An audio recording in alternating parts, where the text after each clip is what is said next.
जय श्री राधे। आनंद आशुलिपि पत्रिका अंक 34, प्रतिलेखन संख्या 26, गति 120 शब्द प्रति मिनट, कुल शब्द 500। प्रारंभ करें।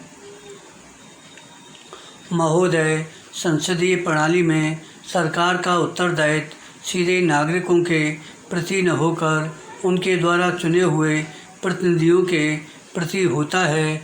यह व्यवस्था भारत के लिए उपयुक्त प्रतीत हुई। इससे भिन्न ब्रिटेन में सरकार के किसी निर्णय के लिए संबंधित मंत्री या पूरा मंत्रिमंडल जिम्मेदार होता है। इसे कैबिनेट व्यवस्था भी कहते हैं।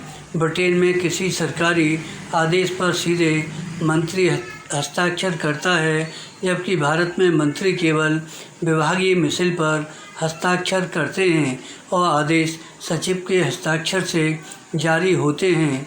पिछले लगभग 58 वर्षों तक देश की सबसे बड़ी राजनीतिक पार्टी कांग्रेस ही रही है और अधिकांश समय तक वही सत्तारूढ़ रही। बीच बीच में कुछ समय अन्य राजनीतिक दल उभर आए और अल्पकाल तक ही सत्तारूढ़ रहे। क्योंकि कांग्रेस लंबे समय तक अकेले सत्ता सुख भोगती रही, उसे संविधान में किसी प्रकार का संशोधन व बदलाव करने की आवश्यकता अनुभव नहीं हुई।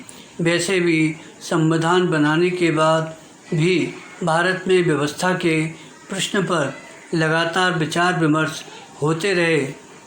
क्या संसदीय प्रणाली हमारी इच्छाओं व आकांक्षाओं के अनुरूप सिद्ध हुई है? नेहरू जी ने कहा था कि यदि यह संविधान लोगों की मूलभूत आवश्यकताओं रोटी, कपड़ा व मकान की समस्या हल न कर पाया तो वह एक कागज़ का टुकड़ा मात्र है। विराम। पैरा।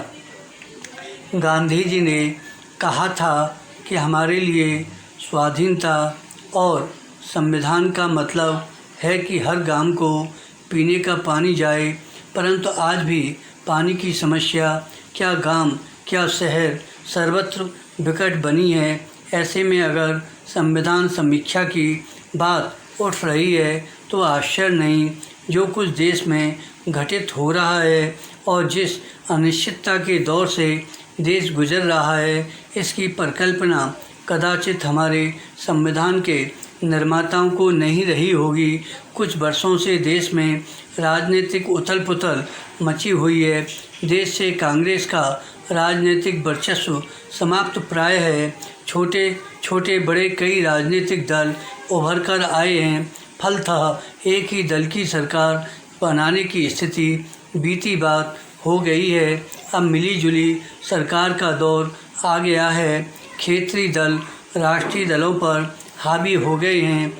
वह उन छोटे क्षेत्रीय दलों पर निर्भर हो गए हैं, चाहे वह कांग्रेस हो अथवा भारतीय जनता पार्टी या कोई अन्य दल। उन्हें सत्तारूढ़ होने के लिए क्षेत्रीय दलों की सीढ़ी की आवश्यकता पड़ती है।